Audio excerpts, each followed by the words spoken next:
To save TikTok draft videos to gallery, open the TikTok app, go to your profile.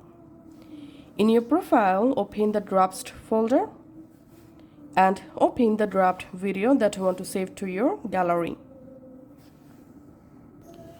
And now, here tap on next. Tap on more options.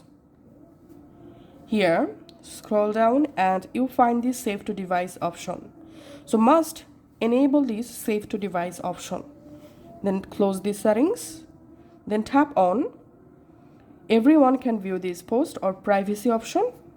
And who can view this post? We have to select here only you. And now tap on post. Don't worry, the draft video will upload to your TikTok, but only you will be able to see the video once it's uploaded. Now go to your gallery.